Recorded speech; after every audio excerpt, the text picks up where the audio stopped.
Hola, mi nombre es Oscar Durán, creador y host de Mentes Creadoras, el podcast donde tengo conversaciones con personas increíbles que se atrevieron a crear y a construir una vida a partir de su pasión.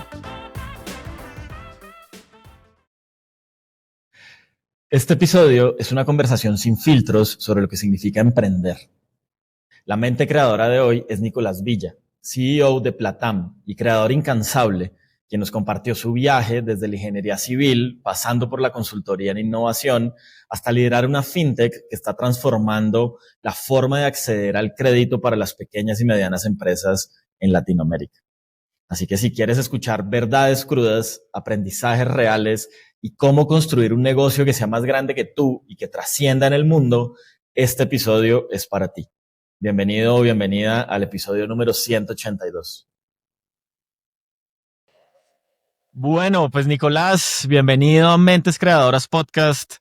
De verdad, muy bacano tenerlo acá. Fue una sorpresa, la verdad, cuando Sofía me escribe, me dice, oiga, es que tengo a Nicolás Villa, parecería chévere que estuviera en el podcast. Yo dije, ¿será que es el mismo Nicolás Villa que tenía clase antes que yo en el CESA? Y bueno, pues resultó que sí, así que bienvenido.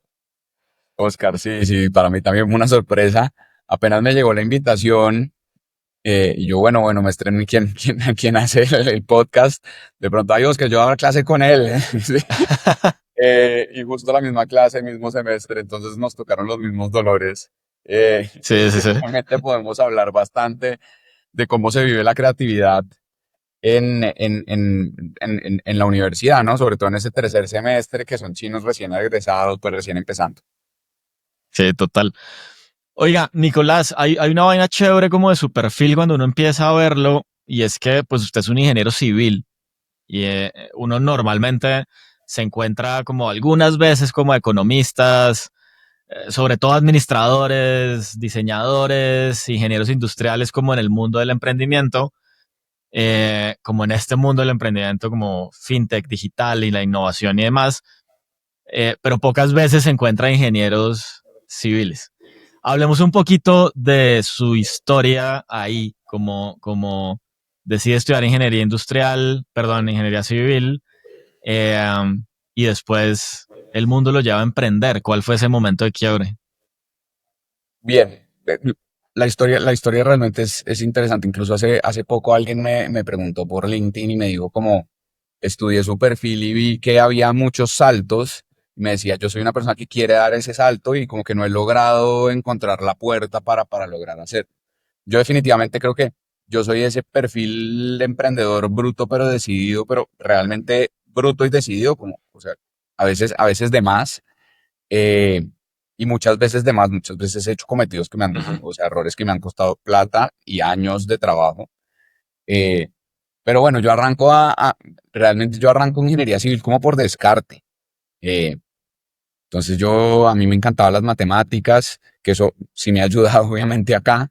Me encantaba la física, me encantaba la química, era un ñoño en las ciencias exactas y para mí l- todo lo que fuera diferente a eso era realmente complicado, que después se volvió también una facilidad, pero entonces por descarte entro a ingeniería civil. A mí los edificios y siempre las cosas grandes, digamos que me han maravillado y eso terminó metiéndome ahí. Yo quería ser calculista. O sea, mi historia es que yo quería ser calculista Ok. y hasta el último semestre se me ocurre preguntarle a un profesor que quería mucho, y le digo, y era uno de los calculistas más importantes en Colombia, le digo, oiga, pero yo quiero ser calculista, ¿qué opina de eso? Como cuál es el futuro profesional de eso. Esa pregunta que uno se debió haber hecho hace 4 años, yo Sí, me la sí, sí. hice como el último día del semestre. Que realmente nadie se la hace, ¿no? Muy pocos, a no ser que realmente los papás tengan esa visión, pero muy pocos no la hacemos. Y el man me dijo, vea, calculistas duros en Colombia hay 5. Esos 5 tienen 60 años. Y usted tiene que esperar a que se muera uno para meterse en la lista. Ujú. O sea, los que hacen cosas interesantes son 5. Y entonces usted tiene que, y yo, pues, puche, y entonces el man me la pintó negra y me dijo, si en ingeniería civil quiere hacer algo interesante, está la ingeniería, la gerencia de proyectos. Entonces yo, bueno, listo, vamos para gerencia de proyectos. O sea, de arranco, aplico a diferentes organizaciones y termino en Constructora Bolívar en el área de gerencia de proyectos. Ujú. Analista, ya no me acuerdo ni de qué. de planeación, de planeación. Y mi trabajo era hacer informes. Yo afortunadamente o sea, era muy bueno programando en Excel y automaticé mis informes rápidamente. Entonces yo ponía un Excel a correr y me quedaba como 3 días viendo el computador haciendo vainas. Y empecé a tener tiempo y ahí fue que empecé a levantar la mano dentro de Constructora Bolívar. Y mi jefe veía que yo tenía tiempo de sobra, entonces fue como, venga, chicharrón uno, mándeselo a Nicolás. Chicharrón 2, mándeselo a Nicolás. Y empecé a tener como un backlog de proyectos de innovación. La Ujú. constructora en ese momento no tenía área de innovación, entonces naturalmente fui creando como el área de innovación. Y era así, como que me decían chicharrón uno, y yo agarraba y leía, y mi trabajo era leer, entender, aprender, y después iba e implementaba cosas. Y al principio sí estaba trabajando como en cosas civiles, y después los chicharrones fueron naturalmente llevándose a cosas financieras, a cosas de mercadeo, a cosas comerciales, a temas macroculturales de la organización. Entonces ahí ya dentro de la misma ingeniería civil como que me volví hacia ese lado. Eh, Eso fue como el primer paso que di y terminé volviéndome digamos, el director del área de innovación de la constructora, y la creamos desde cero y ahí manejaba Ajá. un presupuesto interesante. Y eso pasó como en los primeros 3 años de mi vida laboral. Ahí yo empiezo a decir, bueno, para crecer, yo le reportaba a un comité y al presidente. Entonces yo casi que ya tenía reporte bien arriba. Y cuando yo digo, bueno, yo ya tengo que empezar a crecer, empiezo a buscar oportunidades laborales, casi que me empiezo a mirar si me puedo ir a vivienda, seguros, como dentro del mismo grupo a veces había oportunidades, y mi perfil era rarísimo. Es este ingeniero civil, pero medio trabaja en innovación, como que parece integral, pero no es. Sí, claro. Y el tipo de compañía también, ¿no? Un poco como Sí, muy estructurada en términos del perfil y demás. claro. Y yo en ese entonces, yo no sé por qué como tan era tan vago mi conocimiento sobre las startups, que nunca vi realmente que había una oportunidad laboral por ahí en donde mi hoja de vida Ujú. no iba a ser tan importante, sino más bien mis capacidades y mi aptitud. No lo vi, empecé a buscar maestrías porque dije, pues si voy a crecer dentro de estos grandes músculos, tengo que tener una maestría. Yo he estado, y es un dato curioso que yo dije en mi clase transparentemente, yo he estado súper en contra del sistema educativo siempre. Ajá. O sea, para mí la universidad es de lo mediocre que hay en términos de educación. Y si quieres, pues conversamos del tema, pero, Sí, sí. pero bueno, eso también me lleva a estudiar lo que no es, a entender que no hay mercado para mí a los 4 años, sino a los 6 meses, pero bueno. Ujú. Y en esos términos, entonces yo digo, bueno, solo voy a hacer elegí muy bien como las maestrías que quería hacer, y no me aceptaron en esas maestrías, y apliqué como 2 años y no me aceptaron, y dije, pues, ¿qué más? Como que me senté con mis papás y dije, ven, no me aceptaron a las maestrías, eh, eso me limita en crecimiento empresarial o corporativo, digámoslo así. Ujú. Entonces, ¿qué me queda? Y mi papá, pues, emprenda. Y yo como, bueno, pues démosle, pues démosle, voy a lanzarme a emprender a ver qué pasa. Y ahí creo que es lo que hace normalmente cualquier emprendedor inicialmente, es crear un emprendimiento con lo que tiene más alcance. ¿Y qué es lo que más tiene Sí, alcance? Su conocimiento, ¿cierto? Y usted hace total. parte, muchos hacemos parte de ese emprendedor que dijo, sé de marketing, entonces creo una agencia. Sé de Ujú. diseño, entonces creo una agencia de diseño. Sé de arquitectura, entonces creo una agencia de diseño de arquitectura. Sé de ingeniería civil, entonces listo, yo creé una consultora de innovación.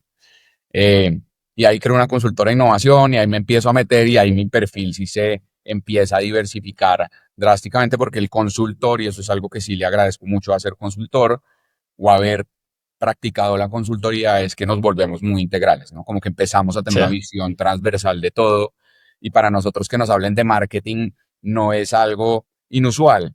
Y sabemos cómo crear, así seamos ingenieros civiles, sabemos cómo crear una estrategia de marketing, sabemos cuáles deben ser los parámetros y demás.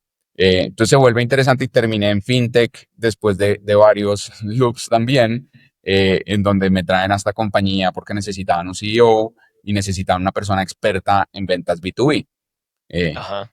y realmente eso es lo que yo era en Change. Pues yo era el comercial y creaba toda la estrategia de ventas B2B, y tuve algo muy bien organizado cuando estaba, digamos, de lleno ahí. Pero ¿Cómo, esa es cómo como mi fue historia. esa experiencia de escalar un negocio de consultoría? viniendo, pues digamos, arrancando después de una experiencia corporativa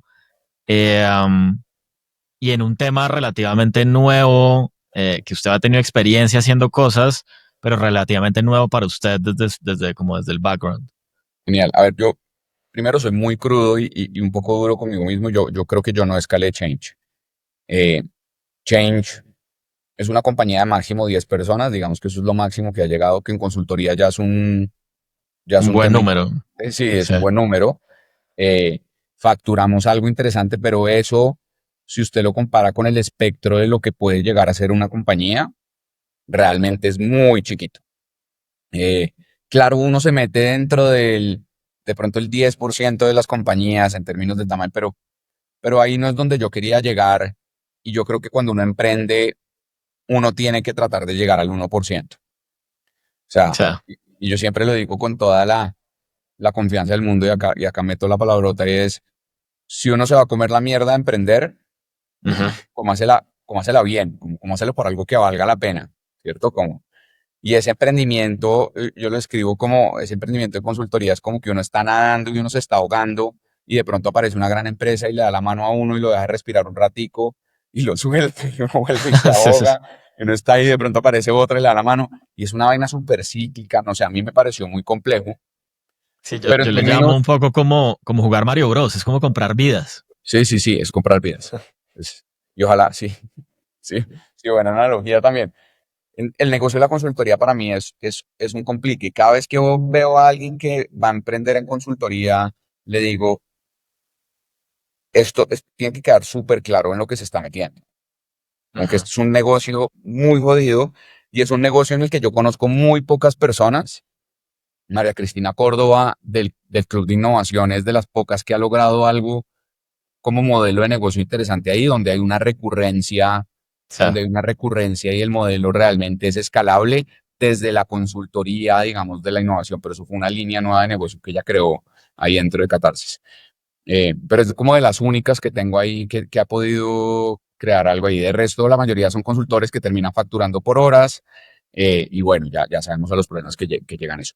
Pero, ¿cómo logré, digamos, hacerla crecer hasta lo que creció? Primero, me di cuenta que hay dos tipos de emprendedores. Entonces, está primero el emprendedor que tiene el amor al arte y el emprendedor que tiene el amor a emprender. Y uno se tiene que volver el emprendedor que tiene amor a emprender. Ajá. ¿Qué quiere decir amor a emprender? Amor a emprender quiere decir, así yo sea consultor de innovación, yo me disfruto estar acá sentado con usted haciendo un podcast que al fin y al cabo busco que traiga atracción a mi empresa.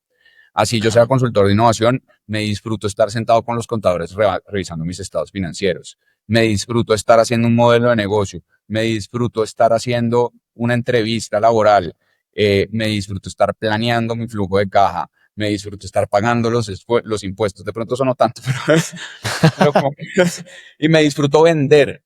Vender, pucha, es algo muy difícil de disfrutar. Eh, Se necesita una personalidad muy extraña. Yo digo, los vendedores tienen una personalidad muy extraña porque aguantan mucho. Sí, sí, sí. Es ese intenso que le dicen que no y él no como que le entra por un oído, le sale por el otro, ni lo siente y sigue y vuelve y crea una resiliencia ahí que normalmente la persona común y corriente realmente la siente como un insulto. Eh, Cuando le dicen que no, cuando lo ignoran, cuando le dejan botado en una reunión que pasa todo el tiempo.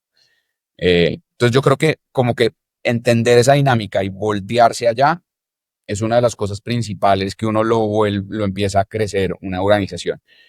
Y segundo, fue entender muy bien cómo diferenciarme de las otras consultoras. Eh, yo hablaba mucho con mis clientes y les decía, venga, ayúdame a entender qué puedo hacer diferente. Incluso, y lo recomiendo mucho, yo siempre digo que uno cuando pide ayuda recibe más que cuando va a Ujú. vender. Por ejemplo, yo soy muy amigo de la primera persona que me contrató en Grupo Éxito, porque después cerramos el negocio y le dije, venga, explíqueme qué tal le pareció, por qué me contrataría otra vez, por qué no, y con toda la sinceridad y nos tomamos un café y me echaba la madre, me decía, ve, no sirvió de nada lo que usted nos puso acá o sirvió, Sí. eh, pero como que tenía esas conversaciones y logré crear los concursos de innovación abierta. Y eso me Ajá. diferenciaba del resto de las organizaciones porque nosotros nos dedicamos a conectar estudiantes o personas naturales, digámoslo así, con retos corporativos. el ecosistema normalmente hacía retos corporativos con retos, con startups. Y nosotros nos volteamos, hicimos eso, pero entonces fue ahí bien interesante.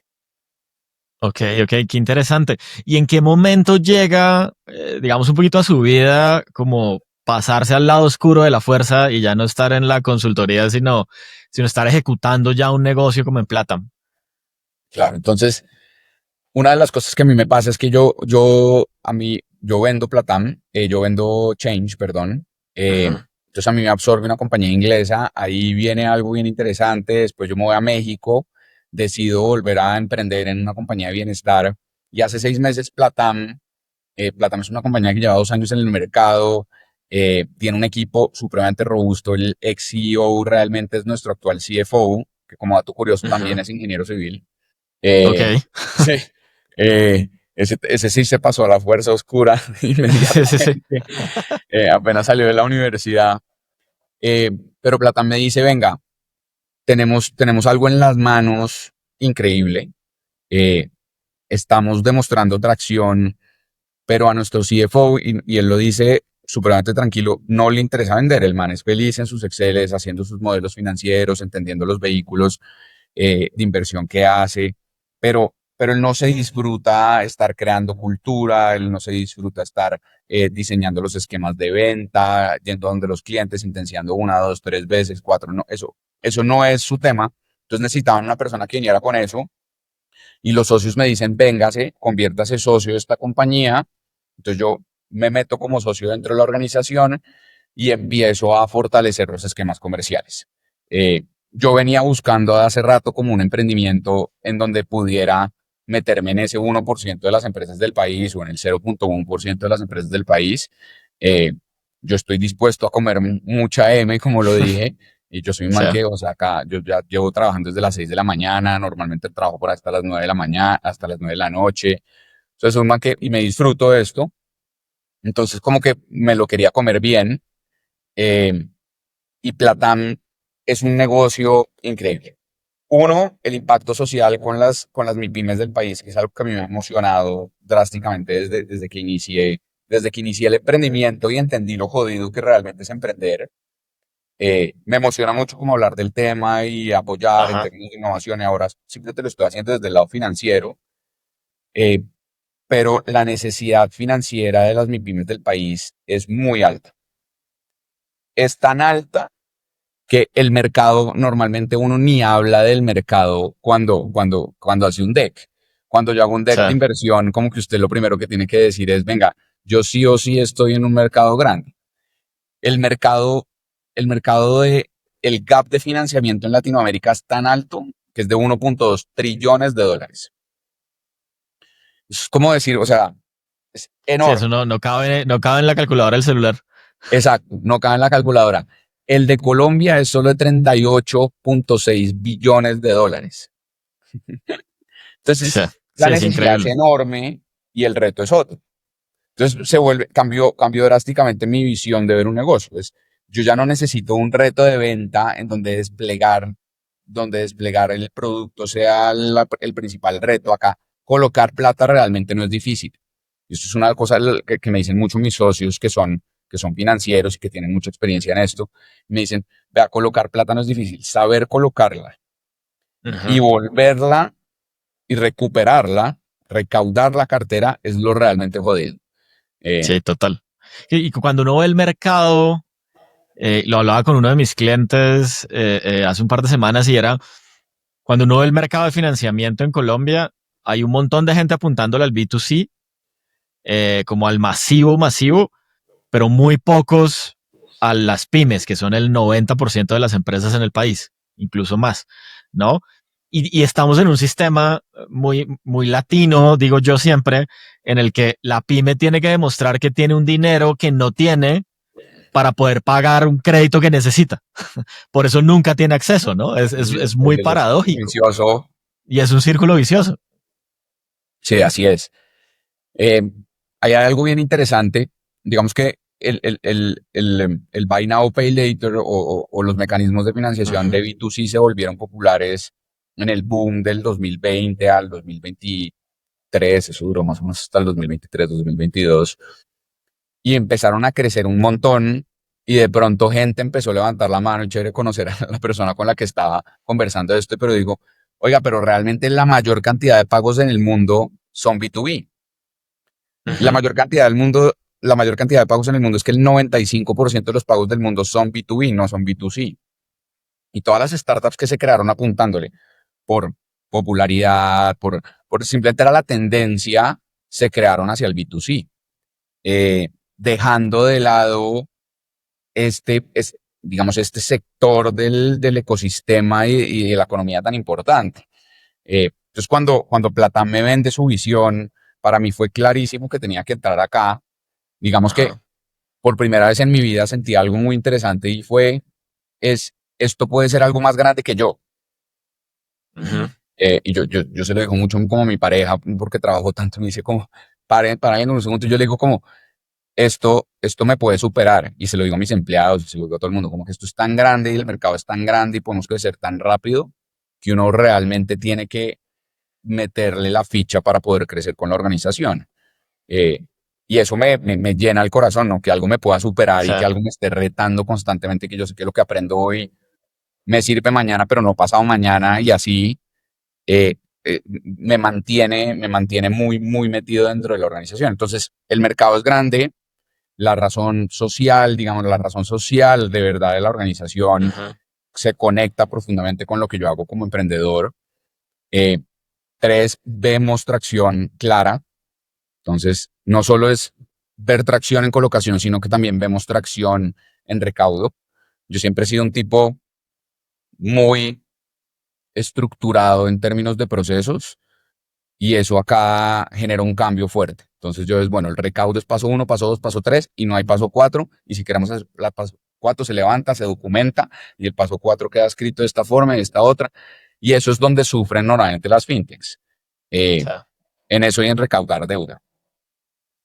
Total. ¿Cuáles han sido como esas primeras impresiones del mercado? Yo recuerdo cuando nosotros lanzamos Mobi, que fue la primera SETP en Colombia, nos pasaba algo muy curioso y es que el dolor era muy evidente, ¿no? La gente le costaba mucho mover su dinero en la banca tradicional, pero con todo y eso se sentían seguros en la banca, entonces les daba miedo probar otras opciones. Eh, um, ¿Cómo funciona un poquito el negocio ya de cara al usuario y a las empresas que tienen eh, ese tema como de adopción, como de ser una alternativa diferente? Pues bien, lo primero es que hace falta demasiada educación financiera. Normalmente las empresas tendemos a ser reactivas y no proactivas en términos financieros, ¿cierto? Como que nos damos cuenta que falta plata cuando la plata falta. Claro. Eh, y mis socios que son expertos realmente en estructuración de deuda a largo plazo, o sea, de deuda de 10 millones, 50 millones de dólares, 70 millones de dólares, dicen, tienen una frase muy interesante y es, la plata más cara es la que no está, ¿cierto? Ujú. La que no hay, la que no hay para pagar nómina, la que no hay para pagar Sí. inventario, la que no hay para seguir las campañas de marketing que tenemos planeadas, la que no hay para cumplir con los objetivos de la organización es la plata más cara. Normalmente todos los negocios permiten asumir y deberían permitir asumir unos márgenes de financiamiento. O sea, uno tiene que Ujú. estructurarlos para que acepten esos márgenes de financiamiento. Entonces, una de las cosas que nos pasa es, uno, la gente no entiende qué tan importante es tener capital de trabajo. Eh, Dos, no entiende qué tan caras son las otras opciones, incluso las opciones actuales que se están usando. Eh, Ujú. y nosotros a veces nos toca sentarnos con nuestros partners y coger tablero y decir, bueno, esta es lo que usted usa ahorita y le cuesta tanto, esto es lo que usted va a usar en el futuro y le cuesta tanto, y mire que la diferencia no es tanta y los beneficios financieros son enormes. Y tres, hay una cosa interesante y es que realmente la mayoría de las pymes se comportan bien, pero por un porcentaje pequeño que termina siendo alto en el modelo de negocio, pues termina jodiendo al ecosistema. Una Ujú. de las cosas que yo les digo a nuestros asesores de cobranza es, háganles ver a estas empresas que se están atrasando en los pagos y que están afectando nuestros números de default, que realmente lo que hacen es afectar la cantidad de deuda que nosotros podemos después recibir y desplegar. Afortunadamente tenemos muy buenos números, pero les digo es, digan claramente que ustedes están afectando a otras pymes. Como mire, esto va más allá de ustedes. Lo que ustedes están haciendo realmente genera un impacto en el ecosistema completo que hace que las pymes no tengan acceso a financiamiento y terminen yéndose a los gota a gota. Eh, Total. ¿Cierto? Entonces, como ese entendimiento macro es fundamental, pero trabajamos mucho en eso.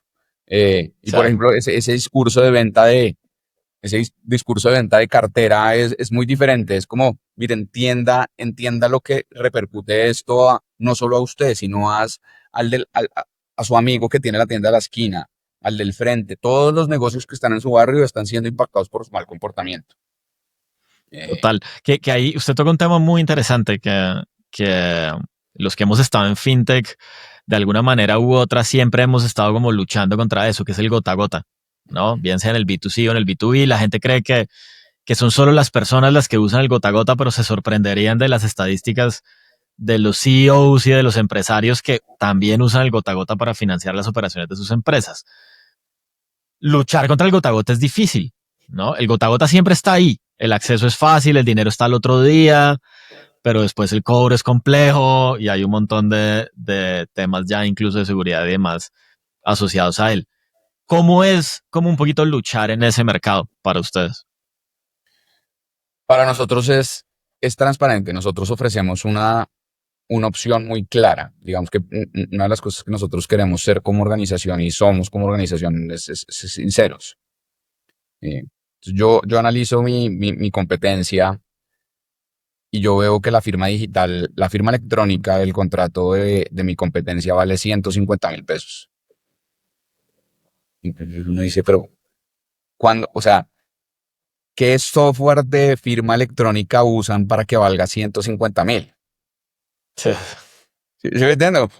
sí. O me voy por el lado real, que es decir, están teniendo un costo oculto claro, o digo, tienen un pésimo proveedor y le recomiendo a Truora o usen SapSign que no se va a ir a 150.000, ¿cierto? Entonces nosotros sí somos muy sinceros con los cobros que tenemos. Somos muy sinceros con los cobros que tenemos y somos muy sinceros cómo esos cobros generan ahorros a largo plazo o a mediano plazo. Ajá. Porque realmente lo que nosotros hacemos, uno es darle facilidad a través de líneas de crédito rotativas a pequeños, realmente pequeños negocios que pueden ser no formales o formales a través de partners. Y esos partners lo que hacen es que es una opción de Buy Now, Pay Later para B2B, en donde ellos pueden ofrecerles opciones de pago a través de financiamientos de Platam. Entonces, lo que hace nuestro partner comercial, que normalmente es, por ejemplo, un Super Beauty, que le vende digamos, peluquerías en el país y a negocios muy pequeños. Entonces, lo que hace es le va a decir, mira, tú ya no me tienes que pagar de contado. Tú este producto de 1.000.000 de pesos que normalmente te va a producir 2 millones de pesos o que te va a producir 1.800.000, no me lo tienes que pagar de contado. Yo voy a asumir el costo financiero del primer mes, así como si me pagaras como una tarjeta de crédito, y Platam te va a prestar esa plata durante un mes. Y Ajá. cuando tú produzcas, o sea, pongas a producir ese inventario y tengas el 1.800.000, pues le devuelves la plata a Platam y te quedas con tus utilidades. ¿Eso qué quiere decir? Que el emprendedor puede producir sin necesidad de capital de trabajo, que es lo que menos tiene el emprendedor colombiano, capital Sí, de total. trabajo, ¿cierto? Por eso todos emprendemos en consultoría, porque no Sí, sí, sí. necesita capital de Sí, trabajo. porque necesitas un computador. Exacto. Sí. Y después uno se da cuenta que sí debería invertir en el buen computador, pero como a Sí, los sí, sí. 3 años. Eh, entonces, a donde voy es, para nosotros la opción hay que agarrarla, como que esta es una opción transparente para el usuario que no tiene costos durante el primer mes y que si tiene buen comportamiento, que si sabe cuánto pedir y si sabe mover ese dinero, pues va a recibir un beneficio súper claro, ¿cierto? Y ese es un modelo muy interesante. Yo el año pasado conocí al fundador de Cecil, esta compañía de Buy Now, Pay Later de Estados Unidos, que está enfocada en el B2C, pero tenía un concepto muy interesante y es, como usted lo decía al inicio de nuestra conversación, uno de los principales problemas del crédito no es poner el crédito, es recaudar el crédito, o sea, recaudar el pago del crédito. ¿no? Y que la gente o las empresas paguen. Pero cuando uno está, lo que está haciendo es financiar la operación productiva de la compañía, pues al final está ayudando a producir y a vender. Entonces su fuente de retorno casi que está garantizada, a menos que la compañía pues no logre vender, pase algo en la economía o algo así, ¿no? Es un modelo bien, bien interesante para la empresa. Exacto. Entonces nosotros por temas de filosofía queremos es apoyar el crecimiento. Entonces, cuando son micronegocios, apoyamos solo para la compra de inventario o de necesidades de capital de trabajo. ¿Eso qué quiere decir? Nosotros nos aliamos con Super Beauty, ¿cierto? Que es el distribuidor de ese inventario que tienen todos estos negocios y le decimos a Super Beauty, véndales a través nuestro, con opción de pago a través nuestro. Nosotros les desembolsamos a Super Beauty, entonces nosotros nos aseguramos que el inventario, que el producto se entregó. El emprendedor entonces tiene algo para operar y eso ya nos da cierta tranquilidad, que no se va para el cumpleaños, la fiesta Sí, de 15 de la niña, no se va para el matrimonio, ¿cierto? Lo que sea que uno se gaste la plata, todos hacemos eso, pero se va en actividad productiva. Entonces eso ya por un lado nos da mucha tranquilidad y por el otro nos asociamos siempre con organizaciones, con muy buenas organizaciones. Entonces Super Beauty es un jugador en el mercado muy competitivo. Y si uno no le paga Platán, realmente uno no le puede volver a comprar a Super Beauty. Ese es el acuerdo que nosotros tenemos. Entonces, si lo que pasa es que nos dejan de pagar, la persona pierde el proveedor a Super Beauty. Y eso claro. para el negocio es grave, ¿cierto? Entonces, nosotros realmente estamos haciendo una alianza, damos unas tasas muy baratas y realmente competitivas en el mercado, pero tenemos ese tipo de alianzas en donde le decimos a Super Beauty, acá toma y dame, como vamos en grupo porque tenemos que cuidarnos y para ti está bien que yo tenga una buena cartera porque te va a poder prestar más cada vez. eh, y para tus clientes es importante que nosotros también mantengamos una buena cartera con ellos y ellos tengan una buena salud financiera. Entonces ahí es donde apoyamos mucho desde la educación, desde la conversación amigable, desde el entendimiento macro y demás. También hacemos factoring, confirming, que eso es algo que también es muy interesante. Ujú. El factoring tiene un mercado enorme. También estamos financiando normalmente capital de trabajo. Esa plata que entra de factoring simplemente se va a pagar necesidades de capital de trabajo que están impulsando otro servicio o el mismo servicio que está vendiendo la persona en esa factura que nosotros estamos haciendo, pero ayuda a que las empresas no tengan este problema que usted seguramente que le ha vendido a empresas grandes tiene y es que se demoran 80, 90 días en pagarnos. Sí, Eh, total. ¿Cierto? Entonces uno 90 días esperando el servicio que ya prestó, que ya cubrió, que en donde ya pagó arriendo, en donde si Sí, uno es ya. consultor, pues sus necesidades son esas, es el tiempo de uno. Eh, entonces eso no es viable realmente en el ecosistema. Entonces nosotros apoyamos a través de factoring y hay otro que es el confirming, en donde la gran empresa dice, yo quiero ofrecerle pronto pago a mis organizaciones. Yo no tengo la Ajá. capacidad de hacerlo a 5 días, pero usted sí tiene la capacidad de hacerlo a 5 días. Venga, usted ofrézcalo por mí, se conecta a mis sistemas y digamos que ayudamos a todo el ecosistema de una forma diferente. Eh, Y eso es bien interesante, ¿no? Como otro segmento del mercado, mucho más Ujú. arriba en el mercado, ¿no? Eso es mucho más arriba en el mercado. Entonces lo que nosotros hacemos en ese segmento es empujarnos para abajo teniendo pagadores, digamos que no son tan atractivos en el mercado del factoring.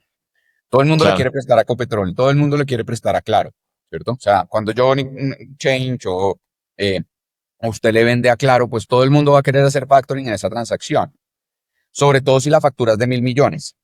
Entonces hay Sí. una factura de 1.000 millones en donde todo el mundo quiere estar ahí metido y esto es una buena factura, es un buen pagador, como que todo funciona. Pero si está Nicolás Villa, emprendedor XYZ, vendiéndole a un emprendedor mediano, una empresa mediana, y además le vende 100 facturas de 2 millones de pesos, eso muy poca gente se quiere meter ahí. ¿Cierto? Claro. En vez de mover 1.000 millones en una sola transacción, tengo que mover acá 200 transacciones o 100 transacciones de 2 millones de pesos para mover 200 millones de pesos. Entonces, por ejemplo, con Alfred es un cliente típico nuestro en eso. Es Sí. Alfred, los de los carros, nosotros a ellos cada vez que hacen un servicio facturan y ellos hacen factoring con Ujú. nosotros. Y cuando nos llegan los requerimientos de factoring de ellos son, acá están las 100 facturas, acá están las 150 Sí. facturas. Claramente ahí nuestra tecnología juega un valor diferencial fuerte porque tenemos la capacidad de operar algo que un banco no podría operar. Entonces los bancos se van Ujú. acá, ¿cierto? A Claro XYZ de 1.000 millones, o a Copetrol XYZ de 1.000 millones, y el mercado de las fintechs se tiene que pegar es hasta este medio. Entonces nosotros, nuestra posición de mercado es a través de las pequeñas en los distribuidores y a través del factoring en un medio bien armado. Total. ¿Cómo ve Nicolás 2025 de cara a todo lo que está sucediendo en fintech y en servicios financieros? ¿Cómo ve también a Platam jugando ahí un rol interesante? Para nosotros este año es un punto de inflexión fuerte. Venimos 2 años entendiendo bien el mercado, venimos 2 años entendiendo muy bien cómo recaudar. Ayer estábamos hablando con un fondo de deuda y les decía, miren, nosotros claramente ya demostramos que tenemos la capacidad de colocar, claramente demostramos que tenemos la capacidad de recaudo y tenemos números que son mucho mejores que otras fintechs del país, y estoy seguro que si abrimos números de cartera, pues somos brillantes en eso. Mi socio se dedicó tanto a eso que él llamaba a cobrar 80.000 pesos. Ajá. Eh, Sí, y yo le decía, no puede llamar a cobrar 80.000 pesos, es que su hora es muy cara para mí para que usted llame a cobrar 80.000 pesos. Y él me decía, no, es que yo quiero entender por qué no me pagan. Y entonces, Sí, sí, sí. y ahí dije, de consultor, ahí dije, no, este man natural, es consultor Ujú. natural, entienda a su usuario, hágale, buenísimo, porque es el que se dedica a eso. Eh, entonces, en ese sentido, nosotros tenemos unos números claros. Ahorita se viene digamos, un esfuerzo fuerte en consecución de capital, tanto de equity como de deuda, y eso va a hacer que tomemos unas posiciones fuertes en el mercado. Este año estamos planeando desplegar una muy, muy buena cantidad de plata, y eso lo vamos a lograr con apoyo del ecosistema. Yo siempre digo que nosotros no somos enemigos ni competencia de los bancos. Realmente somos Ujú. el aliado del banco para desplegar lo que no puede desplegar, para colocar lo que no puede colocar, ¿cierto? Sí, Entonces, sí, total. este año estamos planeando colocar unos 326.000 millones de pesos, que eso ya es una porción bastante interesante, y ahorita hemos venido creciendo 80% trimestre, entonces estamos confiados de que lo vamos a lograr, eh, y el ecosistema está viendo oportunidades. Eh, Ujú. una de las cosas que hablábamos el otro día con un economista es los fondos gringos, sobre todo, ellos, ellos, ellos no ven a 5 años, ellos no ven a 3 años, entonces la situación política casi que les resbala un poco, ¿no? Es como, Sí. ¿en dónde va a estar Colombia a 20 años? Y Colombia ha demostrado tener un sistema eh, muy robusto legislativo, ¿cierto? Como que damos esa tranquilidad de que no va a pasar nada extraño y que nada se va a salir de, Ujú. de lo que debería salirse. Y eso a los inversionistas ya les demuestra que somos un país estable, que sí puede pasar un presidente uno u otro, no me quiero meter en el tema, pero les da tranquilidad. Eso quiere decir que se viene capital en el 2025, eh, preparándose para un 2026 con un cambio, que vaya hacia un lado o hacia el otro, pero va a haber un cambio que eso es lo que Sí, demuestra que el país funciona. Eh, total. entonces se viene mucho capital, y ahí hay que estar pegados. El Estado también, para hablar del otro lado, está haciendo unos esfuerzos fundamentales con el Fondo Nacional con el Fondo Nacional de Garantías Ujú. para apoyar a las MIPYMES del país. Y empresas como nosotros debemos aprovechar eso. Eso hay que agarrarlo ya. Es como hay unos subsidios muy, muy buenos para que podamos apoyar a las empresas del país. Eh, y además son fáciles de acceder, como que está bien armado. Eh, Sí. yo creo que hay varias tendencias políticas nacionales e internacionales y tendencias también tecnológicas que están haciendo que todo vaya a chispear. Bueno, ¿no? Eh, Sí, sí, sí. acá Sí, dicen, muchas expectativas. y me arde el estómago, dice uno, uno de los que trabaja acá, como que lo siento. Sí, Siento que viene algo muy interesante y lo vemos creciendo y lo vemos creciendo y lo vemos creciendo. Entonces estamos muy contentos con eso y estamos seguros que vamos a ser un jugador muy importante en el 2025 y en el 2026, y vamos a posicionarnos como una empresa diferente además a esa fintech tradicional un poco loca en términos de ujú, colocación, un poco loca eh, eh, en el equipo en el que trabaja. Acá el equipo está lleno de expertos en deuda, eh, ajá. Entonces estamos más del otro lado, más enfocados en el recaudo que en la colocación, y yo soy el de la colocación, pero el equipo se crea y está muy estable y muy robusto en recaudo. Sí, que eso es bien interesante, ¿no? Yo creo que es otro momento del ecosistema. Ese imaginario de la persona de fintech, pues diciendo que todo lo de la banca está mal, que hay que hacerlo todo diferente, como que también se ha venido revaluando un poco, ¿no? El negocio tiene que ser un negocio al final. Y el servicio que uno le presta al cliente, pues tiene que mantenerse en el tiempo. Y para eso creo que es muy importante la estructura, la cultura, la operación, evidentemente la tecnología y el acceso, pero todo en su conjunto, ¿no? No es solo eh, un grupo de personas en jean y tenis haciendo algo, ¿no? Pues, Sí, estamos muy de acuerdo, y hay una cosa que hay que tener muy en cuenta, y lo hablamos siempre en nuestra planeación estratégica, y es el riesgo de este negocio es operativo. Entonces acá vamos a vender, acá vamos a crecer, pero acá, si así nos guste que la gente esté jugando ping pong de vez en cuando, eh, estamos trabajando con una gran cantidad de plata. No hay mesa de ping pong. Para los que quieran trabajar en Platami y quieran una mesita de ping pong, no hay. Eh, pero esa no es nuestra cultura. Nosotros nos tomamos muy en serio nuestra operación. Eh, y la operación de una fintech tiene que ser, es blanco-negro. Y usted que trabaja en creatividad, creo que hay, y yo trabajé en creatividad en la vivienda, y funciona muy bien, y es, mire, ahí no hay mucha creatividad, como que ahí es blanco-negro, usted no los incite mucho a ser creativos, después miramos cómo organizamos el proceso, hacemos grandes cambios, pero el riesgo de errores, de fraudes, de robos, de que algo salga mal es tan alto que hay que tomárselo muy en serio. Y no solo claro. para nosotros, para nuestros clientes, porque puede haber fraudes de identidad, puede haber fraudes en donde terminamos impactando realmente a terceros, no solo a los inversionistas, sino terceros a los que le colocamos el dinero. Eh, entonces, para nosotros eso es muy serio. Eh, y eso es una de las cosas que dijimos, bueno, acá aceptamos el GIN, Sí. y vengamos así tranquilos. No vamos a ser bancos, pero para nosotros esto no es, vamos a ser unos loquillos acá manejando miles de millones de pesos. Sí. Entonces ¿Cuál- eso es cuáles, ¿Cuáles han sido un poco como esos retos personales, Nicolás, suyos, liderando una compañía fintech? Pues como líder, como creador, como innovador que ha sido durante su carrera. bien, muy buena pregunta. Entonces, lo primero es el conocimiento. Lo primero que me pasó es que me quedé corto en conocimiento y lenguaje. Eh, Ajá. Todavía me pasa, seguramente, pero claramente dentro de un ecosistema en donde el lenguaje, cada palabra tiene un significado importante.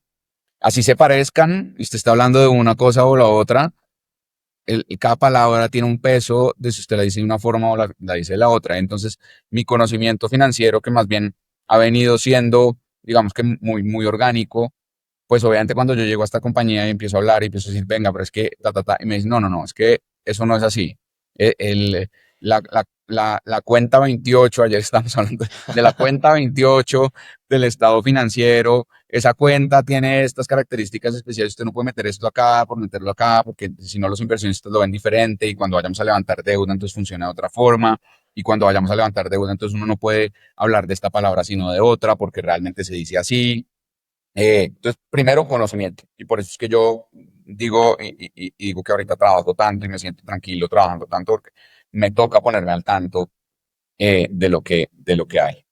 Eh, Dos, yo creo que estandarizar procesos ha sido un reto fundamental. Ujú. Entonces, yo venía de una consultora en donde más que procesos hay como equipos, Sí, sí, sí. y acá sí tiene que haber procesos estandarizados, eh, controlados, con monitoreo constante. Entonces eso ha sido un reto fundamental, ha sido un reto que afortunadamente me disfruto mucho. Eh, y tres, yo creo que cambiar un paradigma en mi cabeza, y es de magnitud. Ujú. A veces cuando yo voy con mis socios y vamos a hablar con un banco, las magnitudes de lo que yo tengo grande es muy diferentes a las magnitudes de lo que ellos tienen en su cabeza grandes. Claro. Entonces, cuando para mí hablar de 1.000 millones de pesos o de 5.000 millones de pesos antes era, estoy hablando de unos números grandes, hoy estoy Ujú. diciendo que vamos a colocar 320.000 millones de pesos en este año. ¿Cierto? Sí, Entonces, sí, cambia la dimensión. sí, sí, sí, total, total.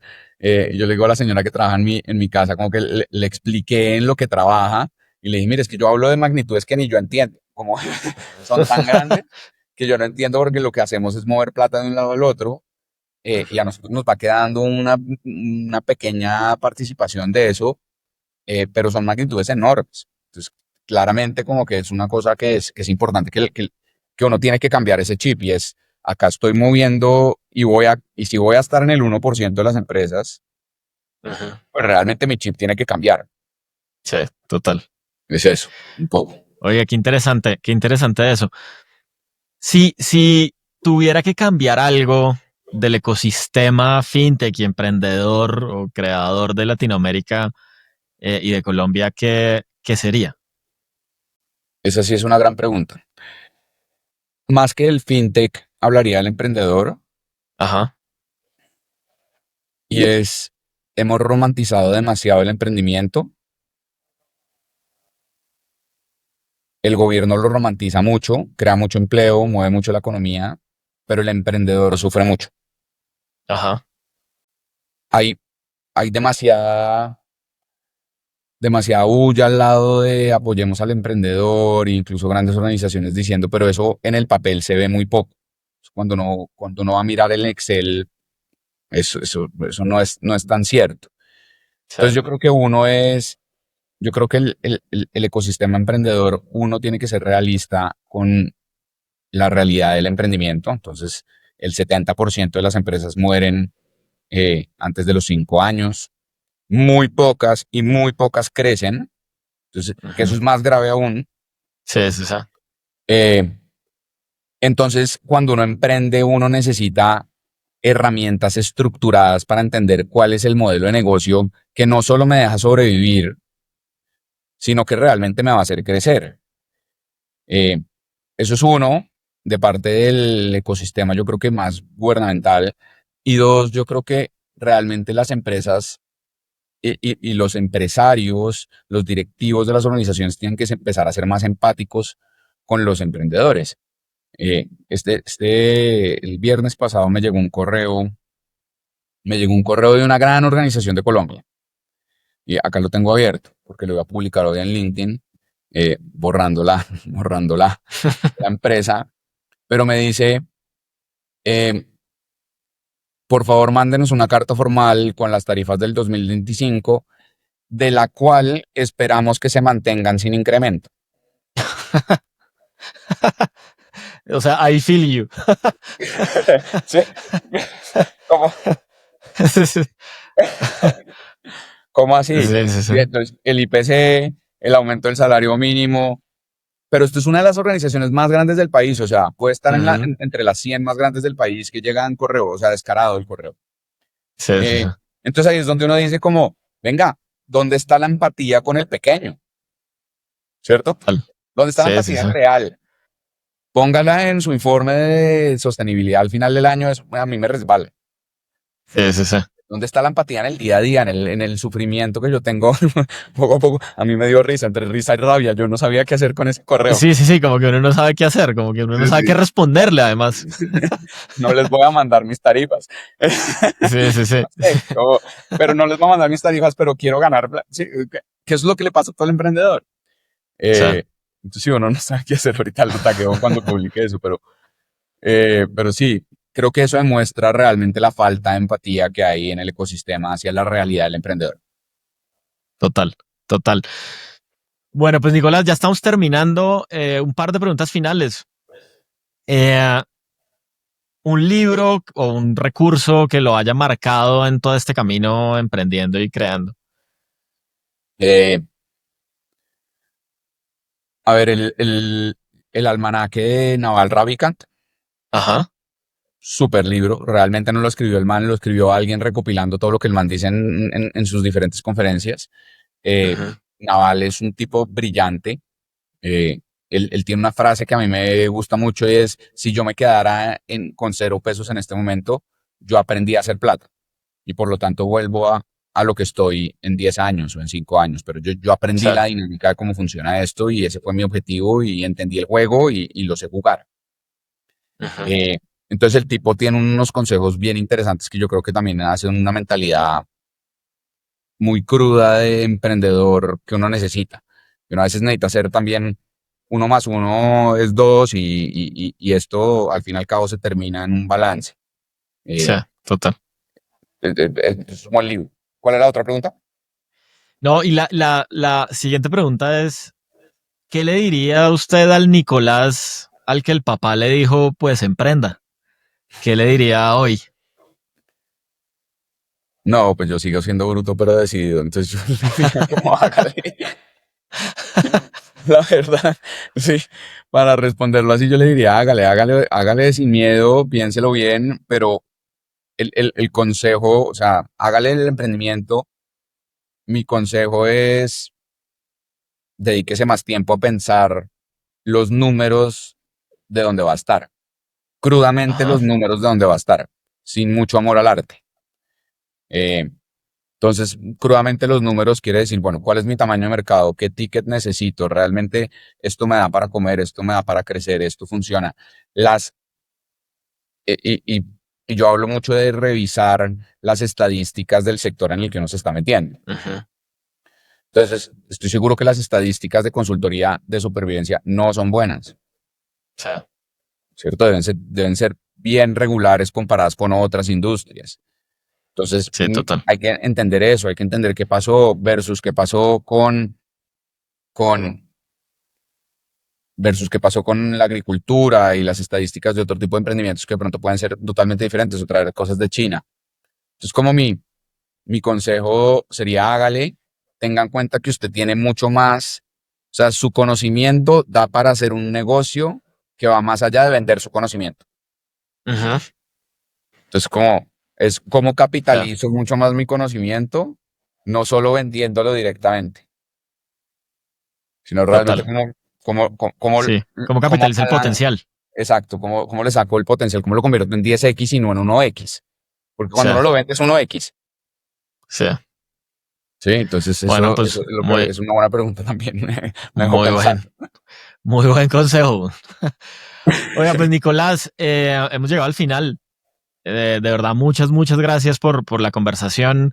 Creo que igual podríamos seguir aquí hablando varias horas más de muchos temas, pero muchas gracias. Creo que lo que están haciendo en Platam y su historia y su camino, pues fueron muy interesantes para mostrarle a toda la gente que nos escucha cómo sí se puede emprender y cómo se puede, justamente como usted decía ahorita, capitalizar el potencial y soñar en grande al final, ¿no? Que a veces nos cuesta tanto en Latinoamérica.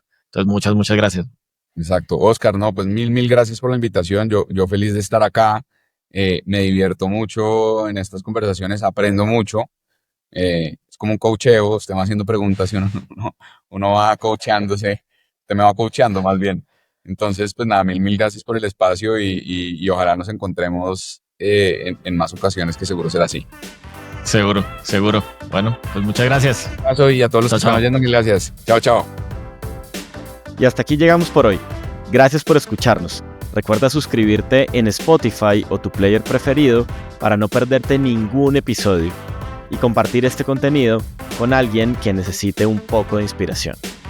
Nos escuchamos en el siguiente episodio. Chao, chao.